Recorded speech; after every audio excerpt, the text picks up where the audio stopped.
My name is Paul Wolver. I'm the owner of Pinellas Power Products, and this is my extended runtime fuel kit for generators that use the RATO, which is R-A-T-O 79.7 cc engine, which is a knockoff of the Yamaha EF2000 engine. But at any rate, the Powerhorse 2000, the Predator 2000, the Wen 2000, the Wen 2250 all use this same engine. Don't allow the generator that I'm going to be working on to confuse you. For the purpose of this video, I'm going to be shooting it on a Wen 2000.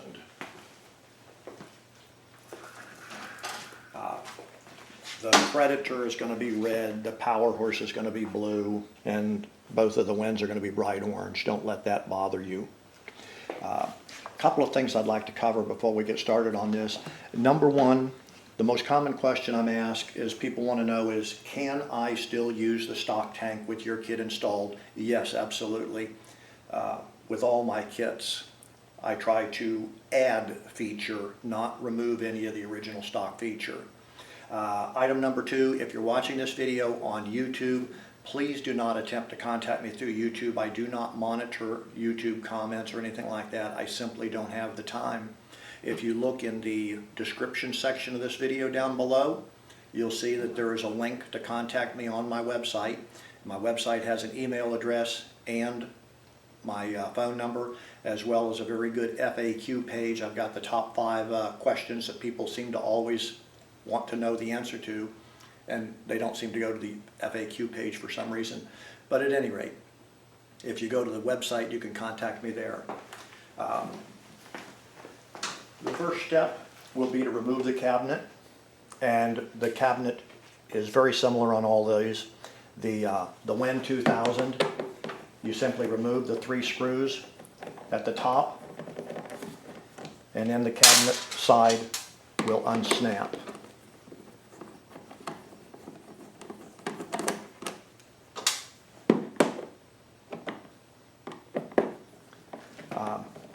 My kits use a pulse pump. I'm often asked, why don't you use an electric fuel pump for them? Number one, most of the generators don't have the ability to power an electric fuel pump. It's like this particular generator here has a 12 volt output on it. However, that 12 volt output is half-wave rectified.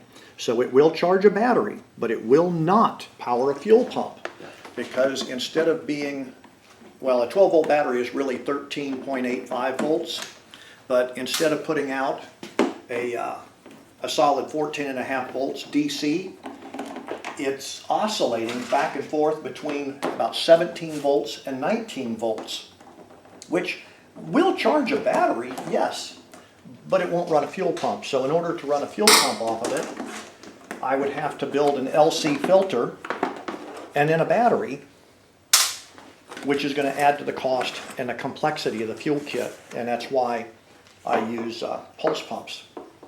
Okay, now the next thing we need to do is, on some of the generators, they have an on-off switch, which is just a rocker switch for the ignition, and then the fuel selector valve for the fuel. And the neat thing about that is that if they are running the generator and they want to store it for a while, they leave the ignition turned on and they rotate the fuel switch to the off position. It will then run until it stalls out, and it runs most of the fuel out of the carburetor. The Predator 2000, Powerhorse 2000, and Wen 2000 do not do that. They have a micro switch driven by a cam on the back of the fuel selector valve, so that when it is in the on position, the fuel is on and the spark is on, but as you turn it to the off position, at some point the fuel will shut off and it still has spark. And we need to find that point, because as I stated, item number one, it will allow you to move the knob to that position and run the fuel out of the float bowl. Item number two, with my fuel kit, it needs to be in that position so it shuts off the stock tank but pulls fuel from the remote tank and still has spark. So we need to determine exactly where the fuel stops flowing, but the spark is still there. So if you come around to the side and you look at the back of the fuel selector valve, this hose right here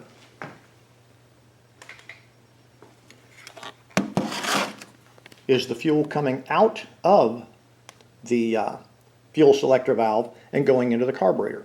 Now that's held on with a Corbin clamp. So I'm going to go ahead and remove this hose first, and then I'll show you how a Corbin clamp works. And there are several different styles of Corbin clamp, but you'll hear them referred to as spring clamps and so on.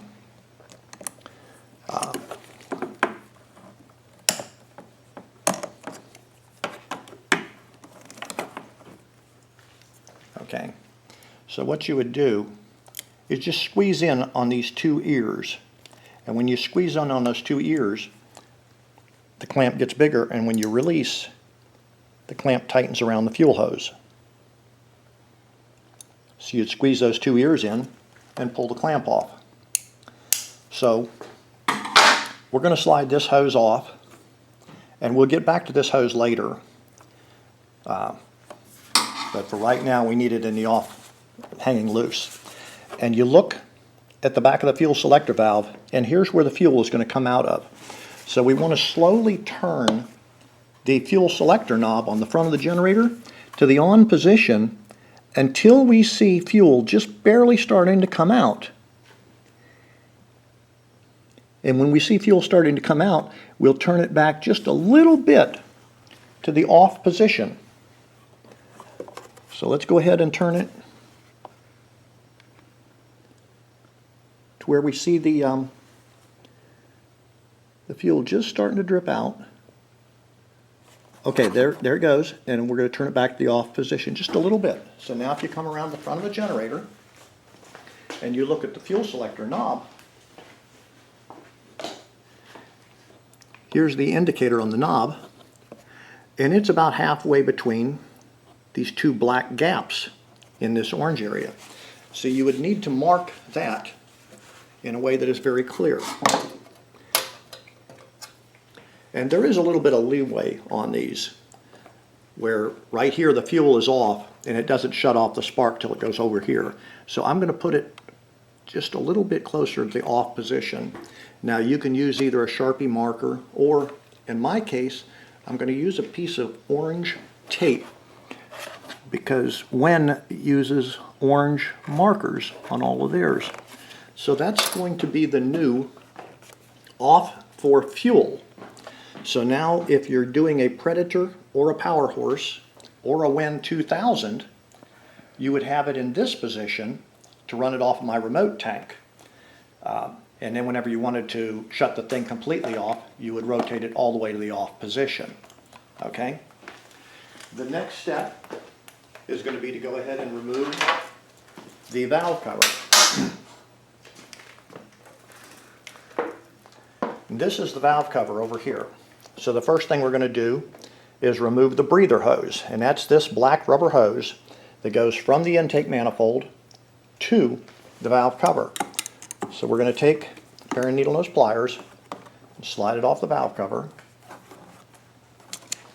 slide it out from behind the bracket on the casing, and we're going to set this hose aside. We are going to be reusing that later.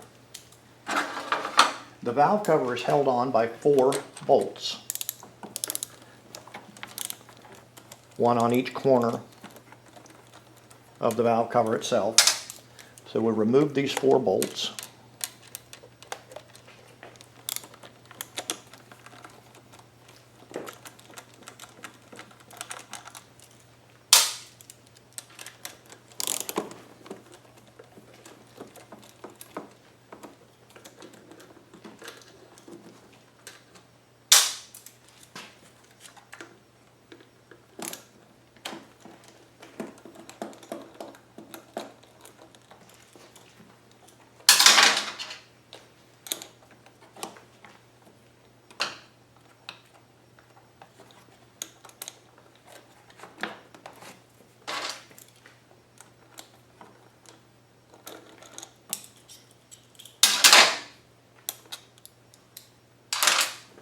And then we'll move the spark plug cap off the spark plug and just tuck it up out of the way.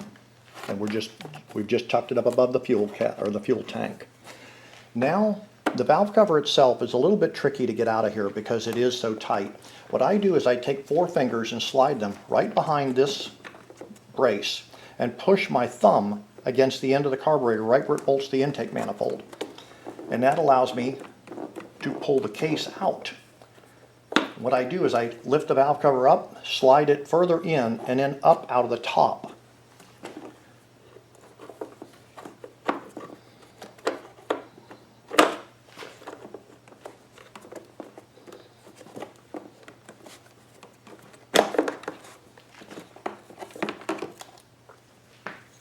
Okay. You'll notice that I tore the valve cover taking it out because the valve cover stuck to the valve cover gasket is torn. And that's because the gasket stuck to the valve cover. If the gasket sticks to the cylinder head, it actually makes your job easier. My kit comes with a new valve cover gasket.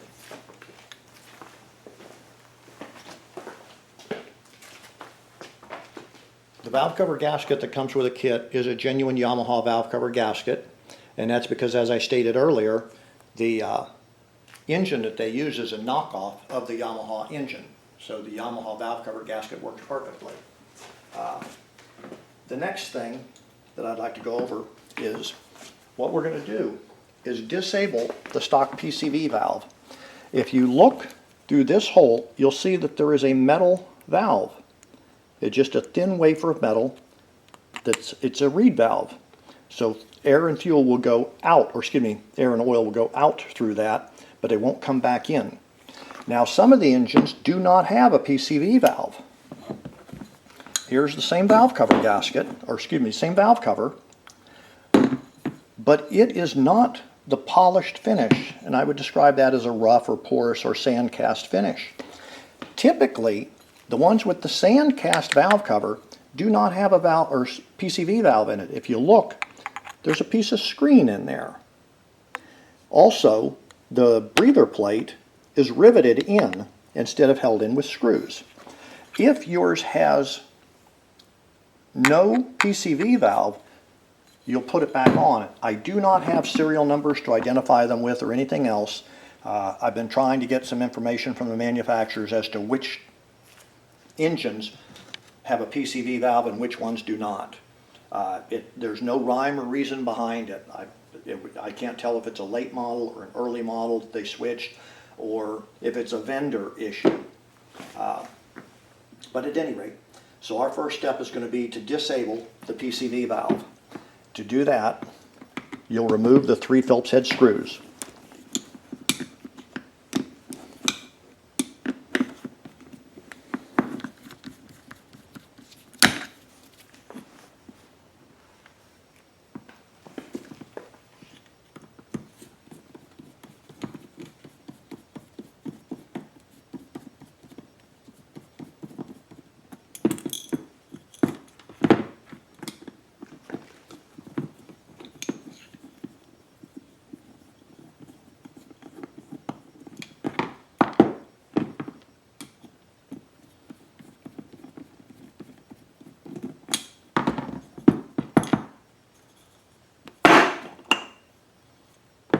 And this is the breather plate. Let me get a small screwdriver.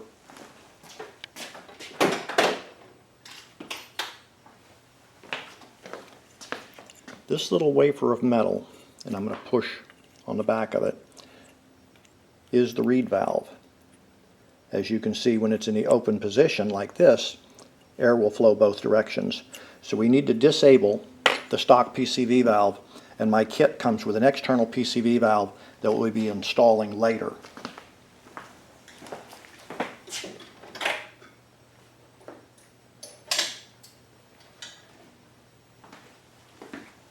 The easiest way to disable the PCV valve is just to push it up from the bottom and then get a hold of it with a pair of needle nose pliers and bend the reed valve and the reed valve stop back just ever so slightly, so that what you're doing is you're putting a kink in that stock PCV valve so that it stays open.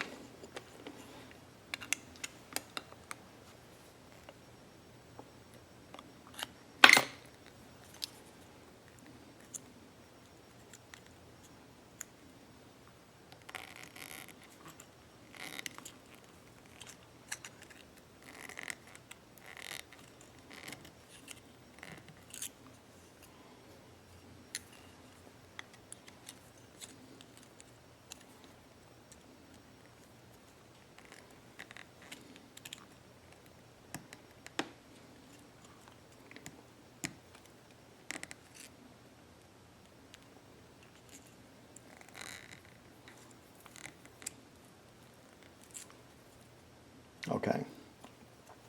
Now you'll see that the valve itself is staying open.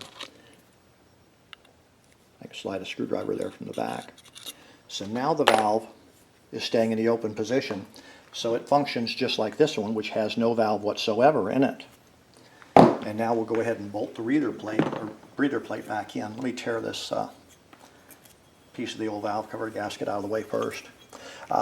Do not put gasket sealant on this gasket right here, because there are two little oil return areas on this, and if you put gasket sealer in there, you'll plug up the oil return areas.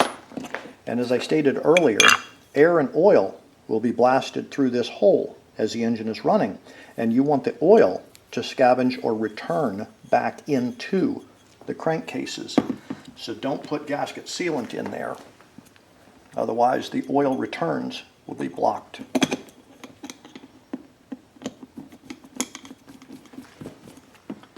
Put the screws in loose at first, and then once you've got all the screws started, go ahead and snug them back down.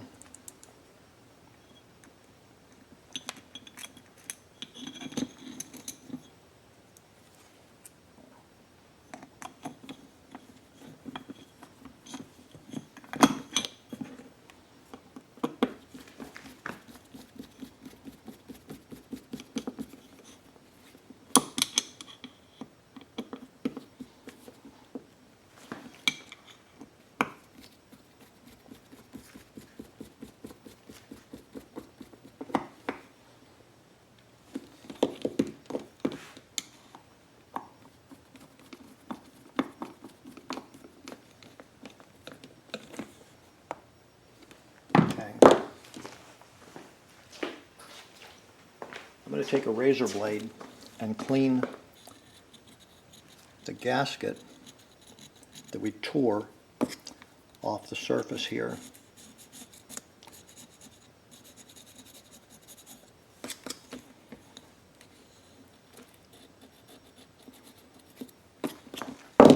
As I stated, the kit will come with a new valve cover gasket.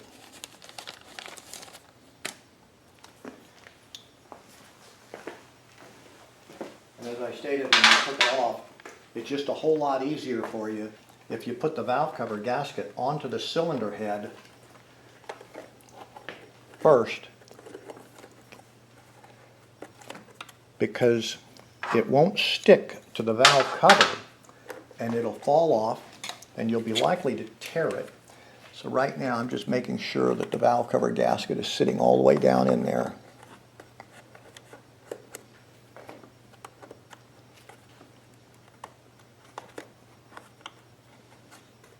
Okay. So now what we're going to do is the opposite of the way we got it out. We're going to fit it in through the top and then put our fingers behind this and pry out on this so that we can get it down into place exactly where it goes.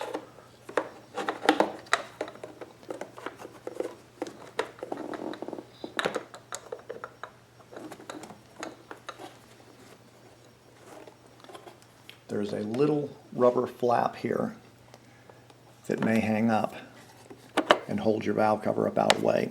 So once you've got the valve cover dropped into place, make sure that all the bolt holes line up correctly. It should be a straight shot through the valve cover gasket, and into the threads of the cylinder head area. If you see a valve cover gasket overlapping that hole, that means you've kinked the valve cover gasket or something in the process. And you definitely don't want to kink the valve cover in the process, or the valve cover gasket in the process, because then it'll leak. So now you go ahead and put the 4 bolts back in their respective locations.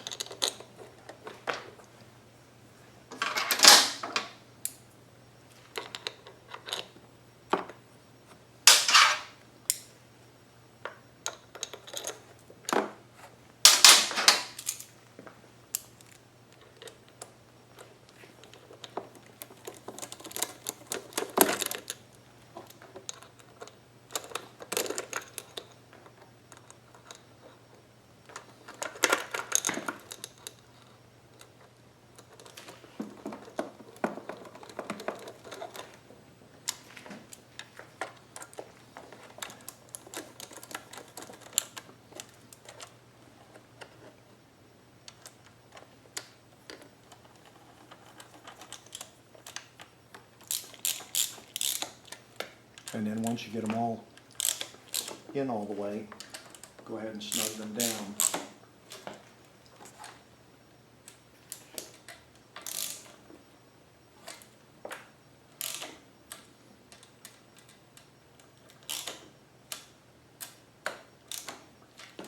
Okay. Now, included in the kit is going to be the replacement PCV valve, as well as the other items. Incidentally, I should have mentioned this earlier, but I forgot. Included in the kit is a flash drive with a copy of the video you're working on or watching right now. So you will get a copy of these instructions with it, and you can also watch the video on my website. Please do not attempt to install this kit from YouTube videos, because if you get the wrong video on YouTube, you're going to possibly drill a hole in the wrong place or something like that, and then you're going to call me up going, what do I do now?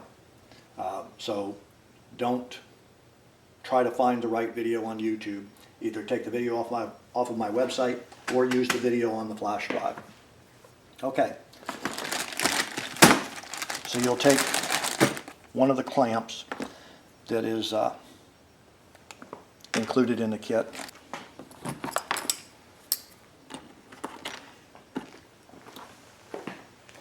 The PCV valve, this end of it is going to go on to the valve cover where this end used to go. There's a little port on the valve cover that we just removed.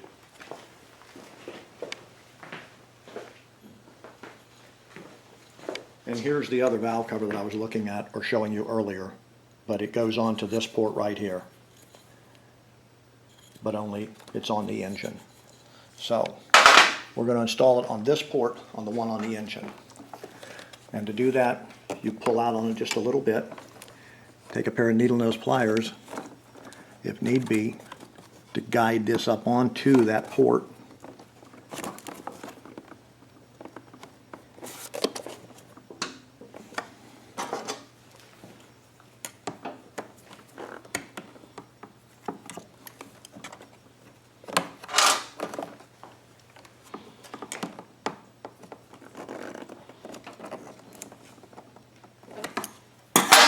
I'd like you to notice that on that port on the valve cover, there is no hose barb. It's straight. So that's why, even though this hose only carries air, we're going to put a hose clamp on this one too. Incidentally, these hose clamps work like this. You squeeze them together and they stay there. If you need to remove one of the hose clamps, take a pair of pliers on one side and twist. And now you can reuse it. And this is a fairly tight fit.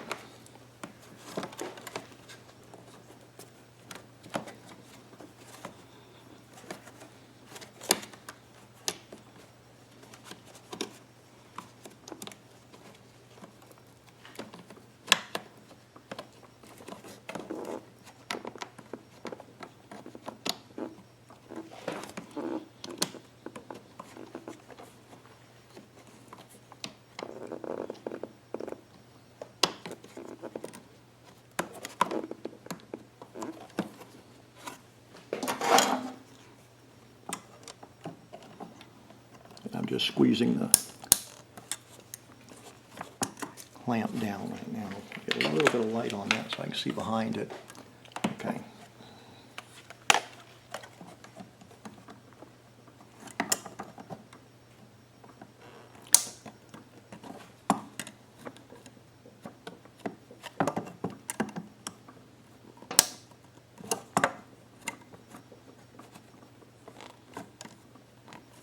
Okay. We want to make sure that the hose is bottomed out against the valve cover and that the clamp is back about 1 millimeter from the end of the hose, because you don't want the clamp to slide off the end of the hose. And you'll see right here there's a recessed area that just barely big enough for that hose and clamp to go into.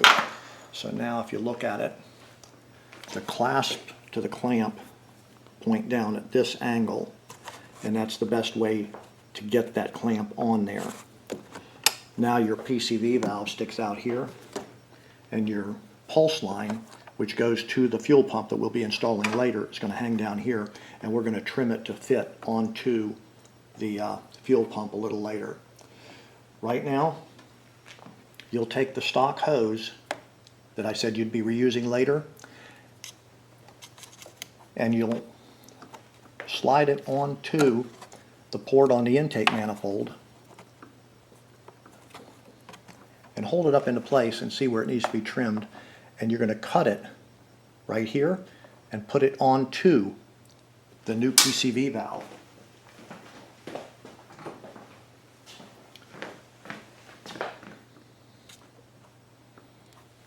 And it's always better to cut it a little too long here, because you can always shorten it. But if you cut it too short, you can't lengthen it. Okay, I cut it a little bit too long, which causes it to be a sharper bend here. But when I run my finger inside it, it's not kinked on the inside of this bend.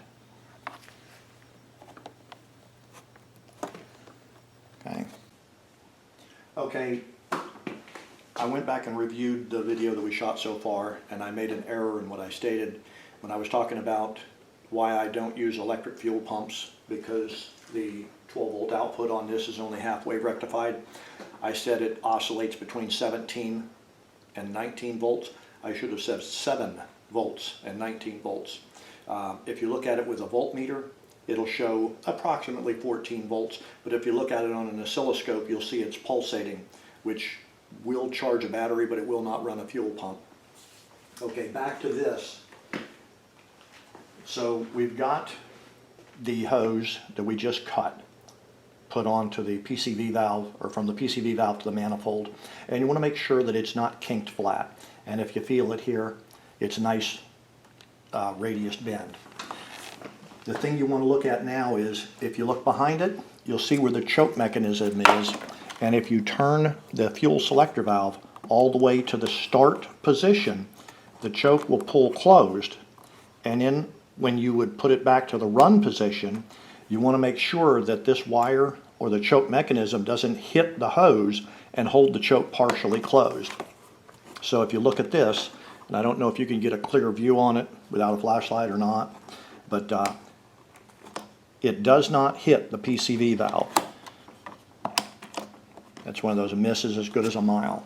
So we've got the PCV valve in place. The fuel pump is going to mount right here, and we'll be drilling a hole here later on.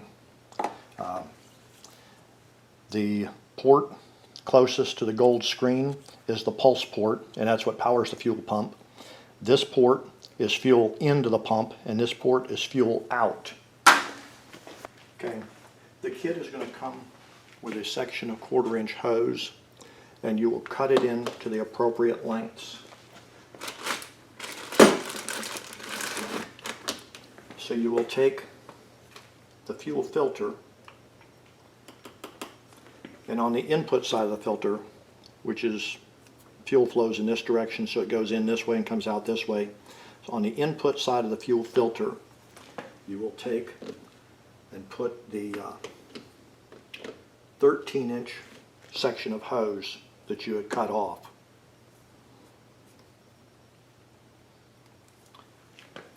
On the output side of the fuel filter, you'll put a 3-inch section of hose that you've cut from the original hose section. Then on the 3-inch section of hose, you'll put the T-fitting, not on the stem of the T-fitting, but on one of the branches of the T-fitting.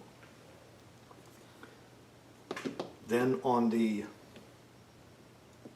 stem of the T-fitting, you're going to put a hose that you've cut to 15 inches long.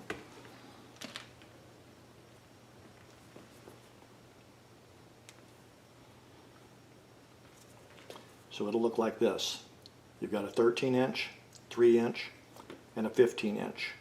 I'm not putting any hose clamps on yet because once we fit this all in, we may have to trim the lengths of the hose, and if we have to do any adjustment, it's easier to do it without the hose clamps in place. So now we're going to come over here, and this is the hose that you originally removed from the fuel selector valve. This end went on the fuel selector valve, the other end goes to the carburetor, and we're going to depress the Corbin clamp, move it off, and then we'll pull this hose off the carburetor.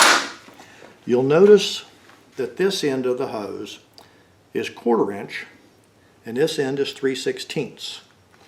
In an earlier video that I did a couple years ago, somebody commented and claimed that I was using the wrong size hose because I put a 3/16 in one place and a 1/4 in the other, and that's because the original formed hose is formed to 1/4 on one end and 3/16 on the other end. Trust me, I know what I'm doing. I don't make mistakes like that. Okay. So then you'll take the hose that we just made up, you'll run the 13-inch piece behind this bar and then go over between the blower housing and the fuel pump, and it'll come out on the other side right over the valve cover that we disabled the PCV valve in. The 15-inch section you'll run over to the other side and it'll come out right in front of the air box, or just above the air box and in front of the intake manifold. You'll run in front of the choke cable because you don't want the choke cable to be bent around in a hard loop. So if you come around here, this is the 13-inch section that we passed between the fuel pump, or the fuel tank, and the blower housing. And this is the 15-inch section that went in front of the manifold. And it's going to tuck in here and connect to the input side of the fuel pump. This is going to go into the input fitting in the top of the generator. Here is the actual pump that we're going to be putting on. When you remove the pump from the bag, you'll notice that there are covers over 2 of the ports. Remove those covers before you put the fuel pump on. And as I stated earlier, the port by the gold fitting is the pulse port, and that's where the pulse line will go onto it. This fitting is fuel in, and this fitting is fuel out. So the fuel in is this hose here.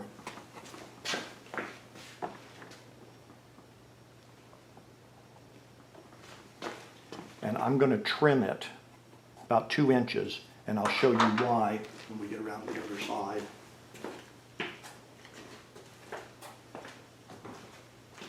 And that's why we're not putting hose clamps on it till we get everything fitted.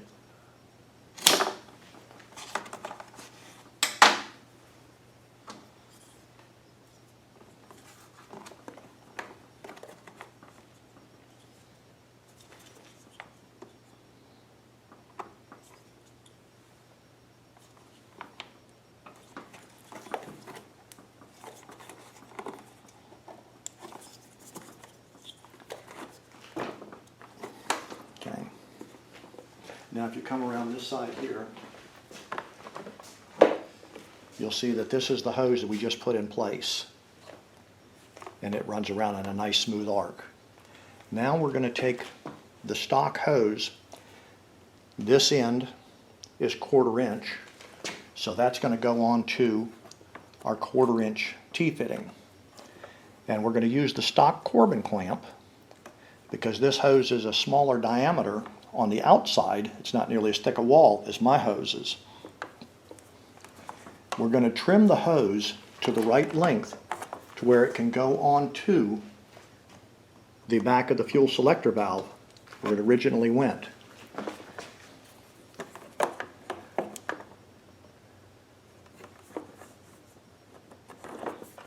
And I'm going to cut it a little longer than I think it should be because I can always shorten it if it's too long, but it's impossible to lengthen it if you accidentally cut it too short. So I'm going to cut it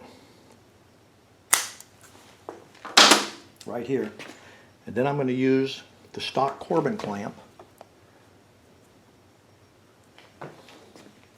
and I'll go ahead and slide this onto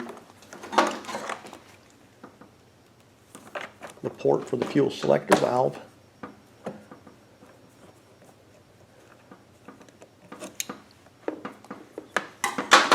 Let's see how that looks. Okay. The hose is just a little bit too long. I don't like this kink here. So I'm going to shorten it about 1/2 inch.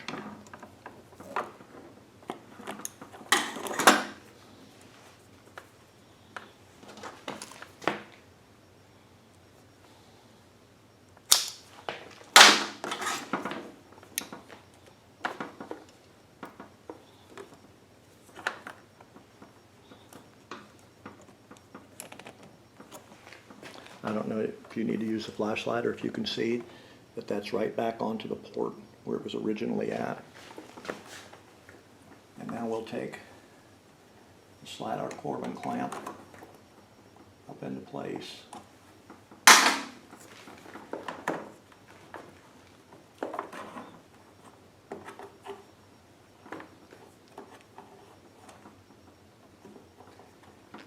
I'm just sliding this outer hose.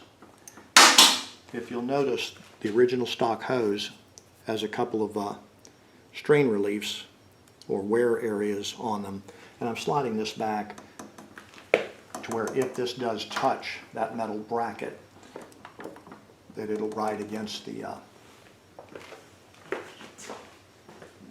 wear piece.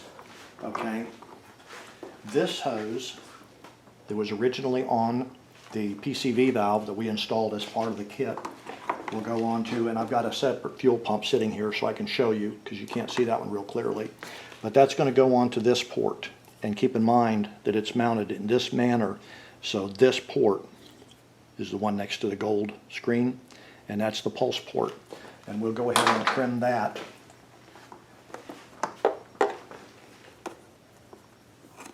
the appropriate length.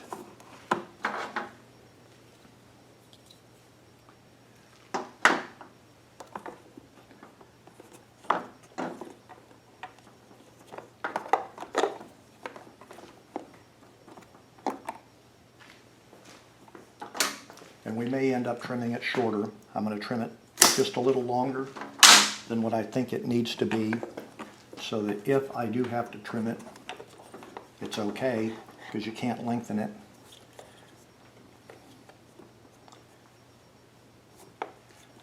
And what I want to do is make sure that this hose here bends in a nice smooth bend. I don't want it kinked.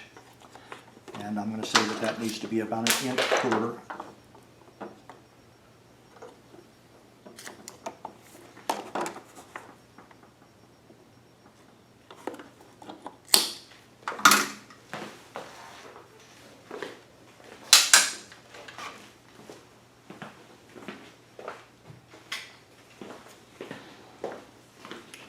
I think when I trimmed this other hose, I may have dropped a fitting, or excuse me, a section of the hose down inside. No, I did not. It hit the floor. Okay.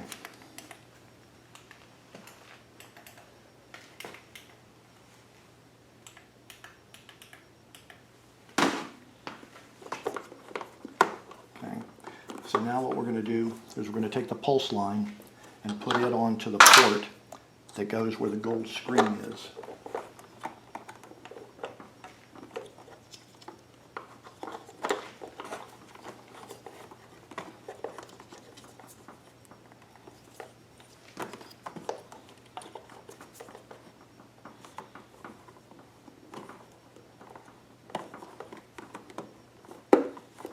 Get just a little bit of oil. If you don't have a little cap with oil in it, you can always take the dipstick and put some oil on the hose with that. It's a lot easier to get them onto the fittings. We got just a little bit of oil on the hoses.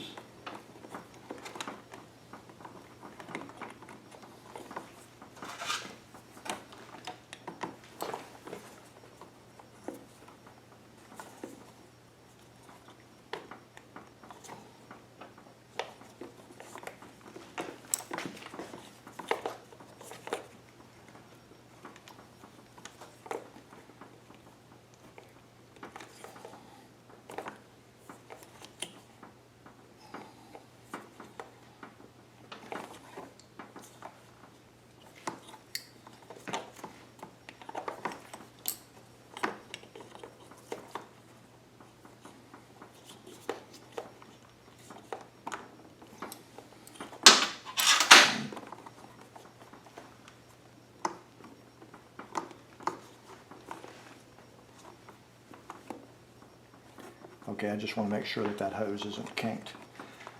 I don't know if I stated this earlier or not, but right where I made this black dot, we're going to drill a 1/4 inch hole, and that's where we're going to bolt the fuel pump in place when we're done. Okay.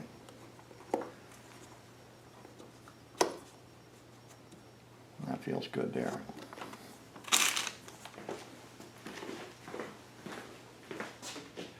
We're going to take the remaining section of the hose that came in the kit. We're going to run it under the air box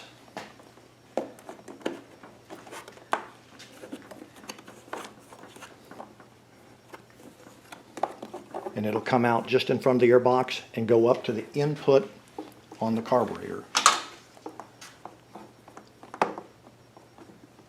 I don't know if you can see it clearly.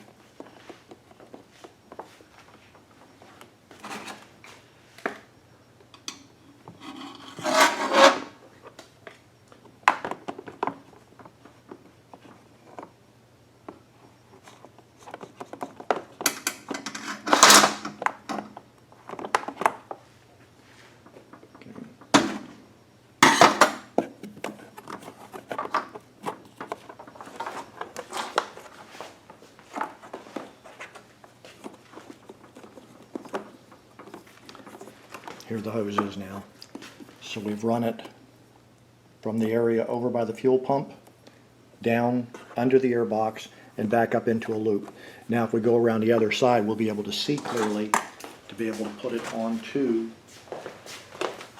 the line where we removed this hose from on the carburetor.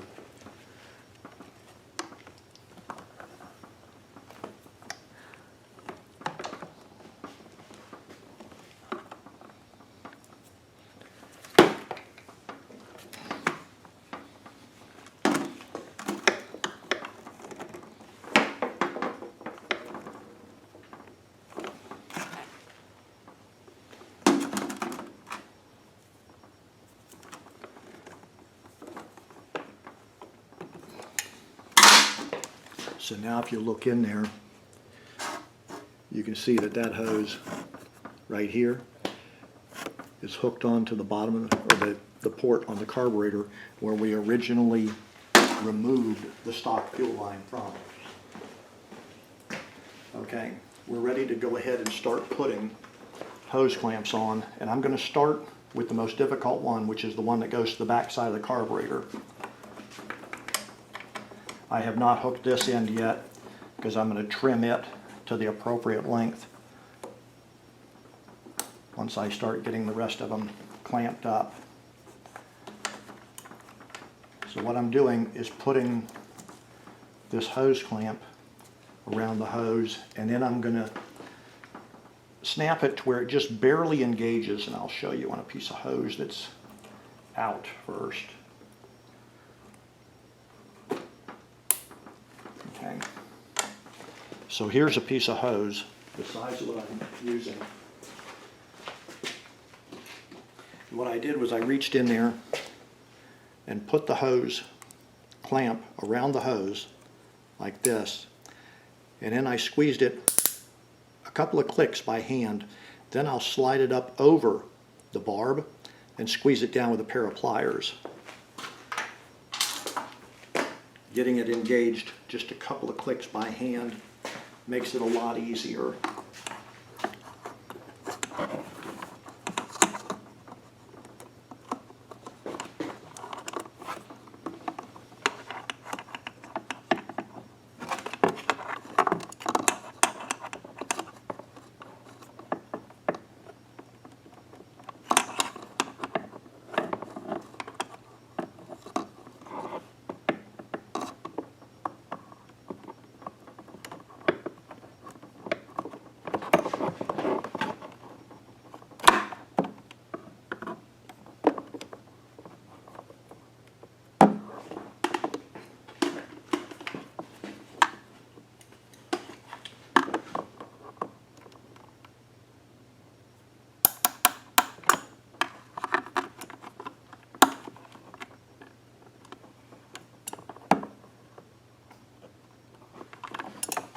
I don't know if you can see clearly from there what I'm doing or not.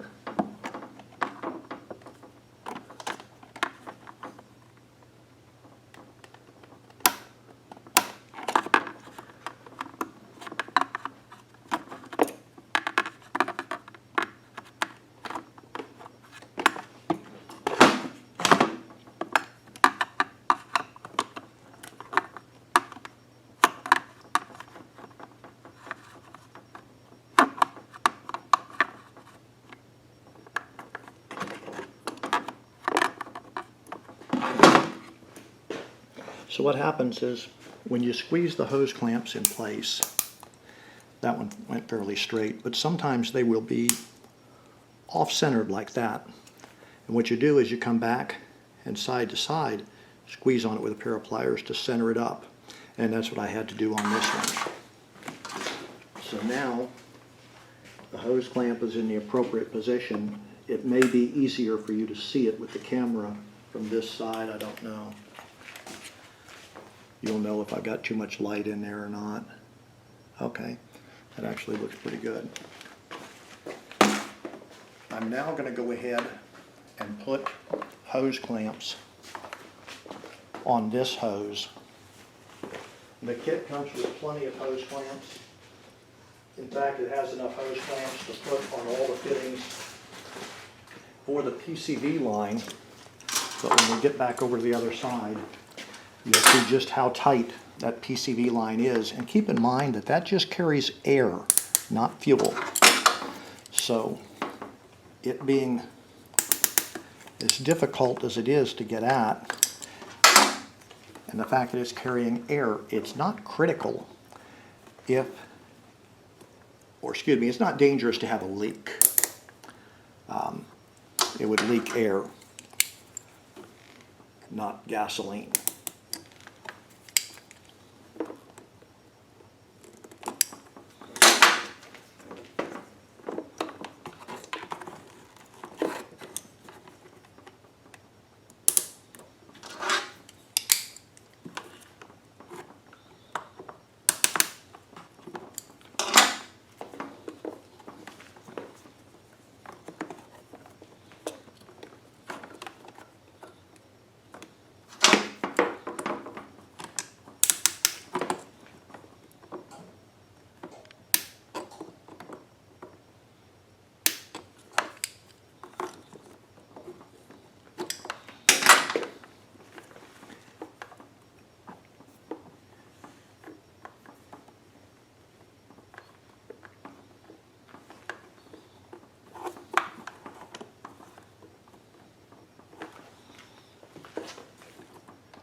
Okay, the next thing we want to do is just make sure that none of the hoses are kinked at a sharp angle and that they're all laying where you get a nice smooth radius flow. Everything on that side looks good. The fuel pump is in the appropriate location. Remember, we're going to drill a hole here and use the bolt that's included in the kit to mount the fuel pump in place.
So now we have hose clamps on the fuel input line to the pump and to the pulse line to the pump.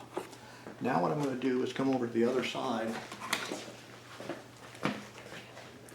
and you see this hose. I'm going to put a zip tie around the spigot from the fuel tank to this hose, and all that's going to do is hold it up just a little bit so that it doesn't come anywhere near the recoil start rope. During the normal operation of the generator, it is possible for that recoil start rope to cut through the fuel line if they touch.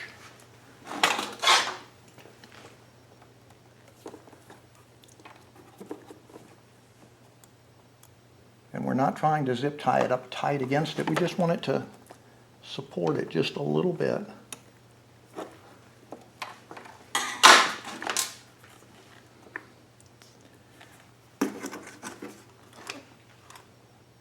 Okay, so now if you look, there's no way that this recoil rope, because the recoil start handle is right here, so the recoil rope is going to come out basically the same angle as my finger is.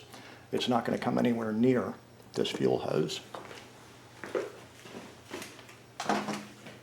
Okay. This is the fuel hose that goes to the output port on the pump and around and to the carburetor, which we put on earlier. So we're just going to mark the approximate length of that and snip it off. And as you remember, we've been cutting everything just slightly longer, and that's why we had that 3-inch section to cut off there. A little bit of oil on that spigot of the pump. Makes it a lot easier to put this hose on.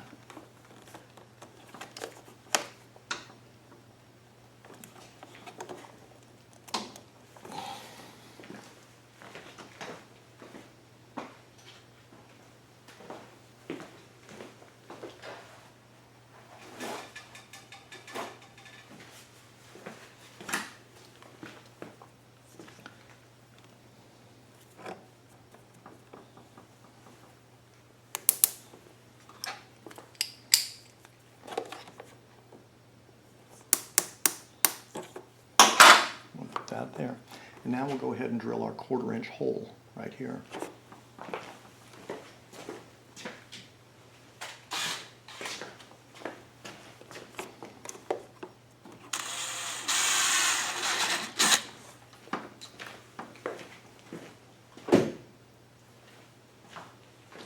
included in the kit.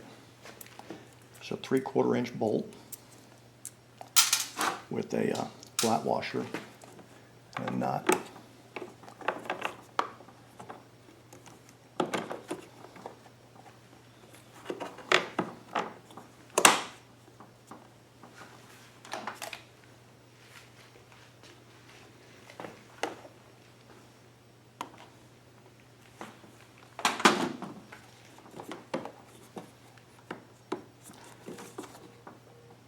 Just rotating that clamp out of the way just slightly to give it a little bit more room to work.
So keep in mind that all we're trying to do with this bolt is just keep the fuel pump kind of in place. It is a lightweight fuel pump and just a couple of hoses going to it. If you crank down on this bolt too much, you're going to wind up mushrooming the plastic out of place. Okay, so now what we're going to do is mount our input fitting. And if you notice, there's a little plug here that the spark plug is accessed or serviced through. We're going to go 3/4 of an inch diagonally toward this handle, which is going to put it about halfway between the spark plug access and the handle. Now on some of these generators, specifically the Win 2250, there's webbing in here, so you want to stick your finger in there and feel exactly where the webbing is. On this particular model generator, there is no webbing, and you don't want to hit the webbing. You'd want to find a pocket between the webbing.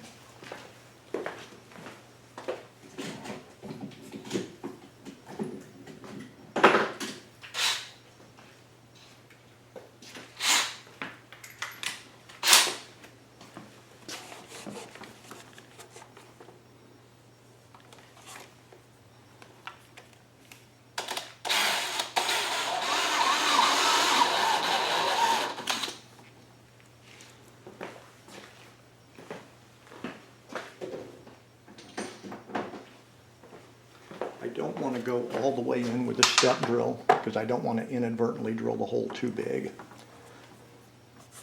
So from here, I'm going to take a repairman's reamer and clean it up just a slight bit.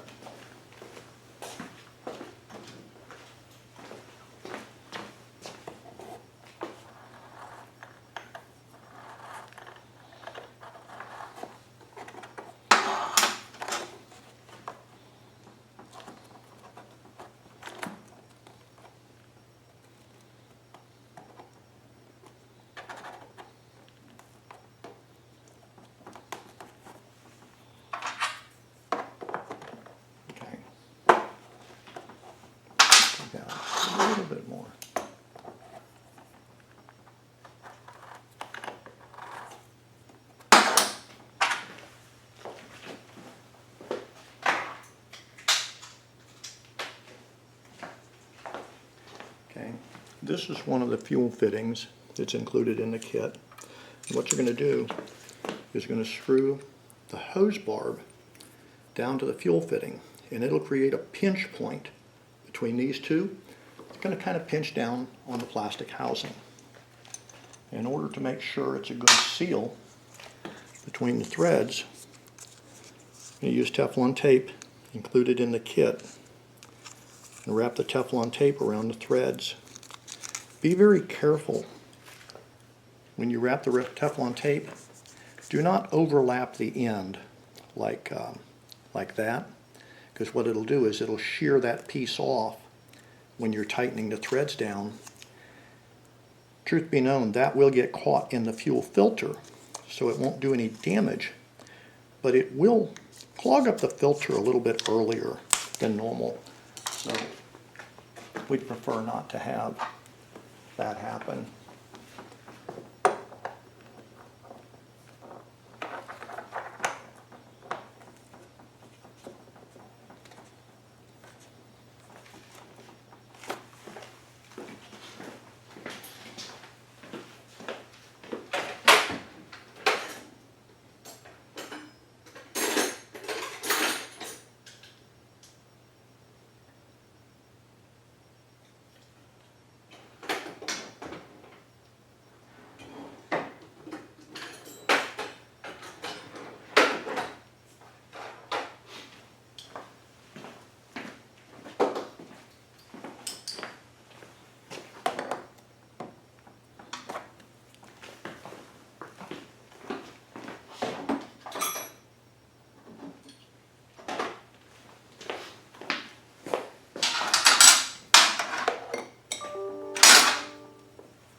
When this comes down tight, we're going to try and set it to where the prongs point forward.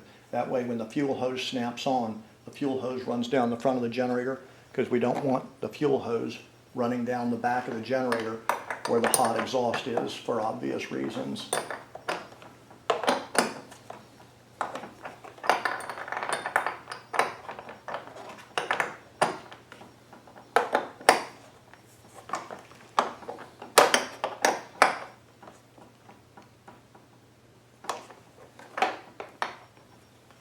Okay, just tighten that down just a little bit more.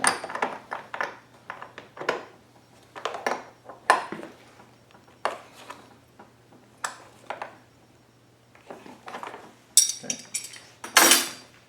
now we can put our spark plug axis back in place. And now we're going to take this hose, the last one, and we're going to mark it where we think it'll end up at and cut it. And I'm going to cut it just a little bit too long and then double check it.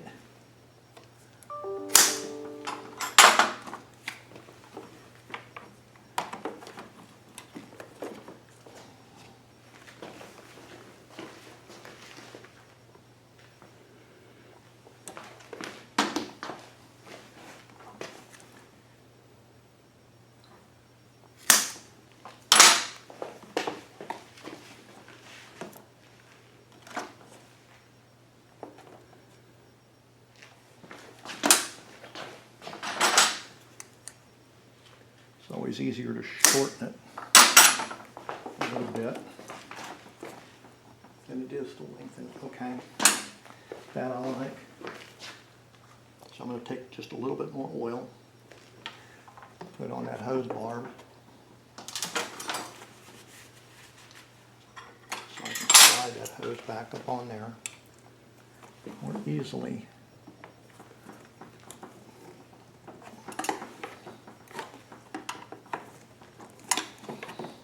Okay.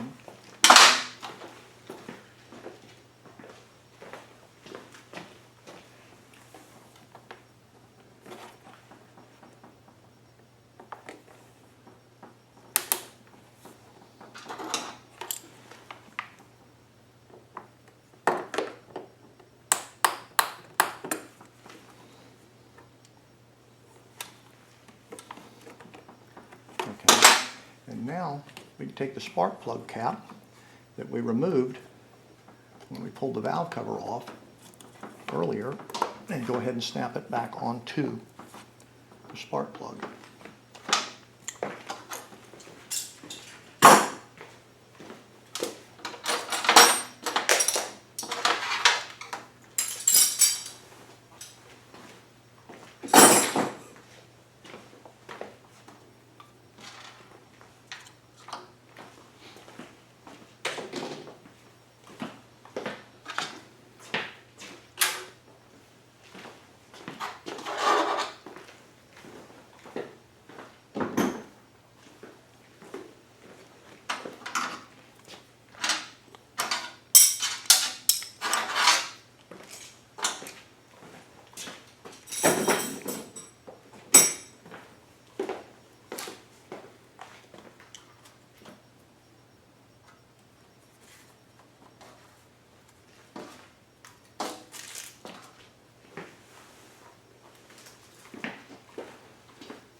Okay.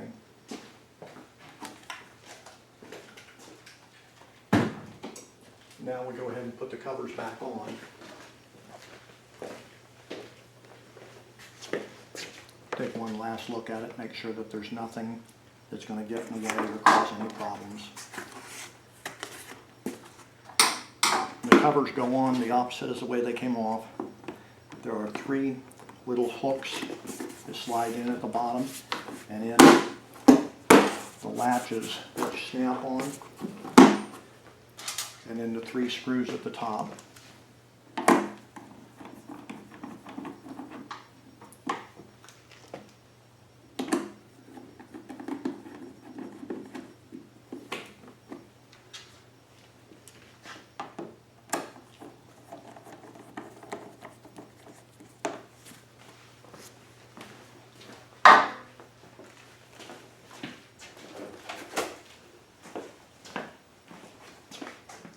This side does the same exact thing.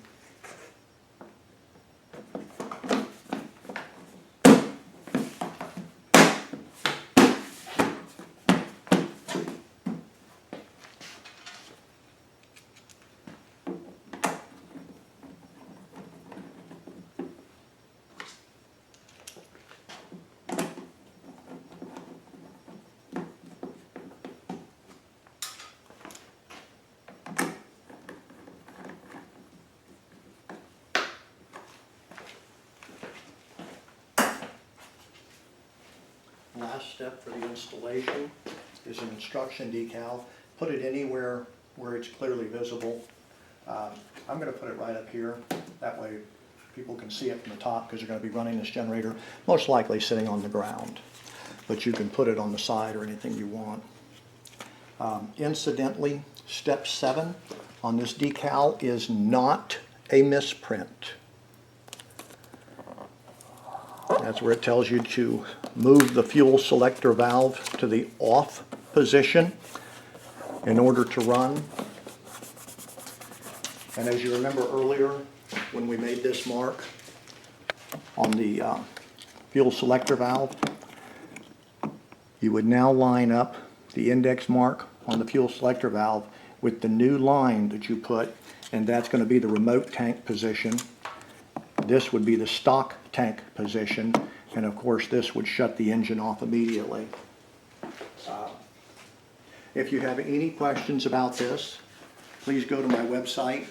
There is a link to the website just below this video in the description section. If you go to my website, it's got my email address and my phone number and a complete description of the product and how to operate it, as well as a product demo video that shows you how to run the generator. Please do not attempt to contact me through YouTube. I do not monitor YouTube comments or any of the chat rooms. I simply don't have time. If you're looking to contact me, either phone call or email. One last thing here is the kit also comes with another quick disconnect port, and that'll go in your remote tank and in a Yamaha fuel hose with quick disconnect fittings on both ends of them. And that should about do it. I thank you for your time.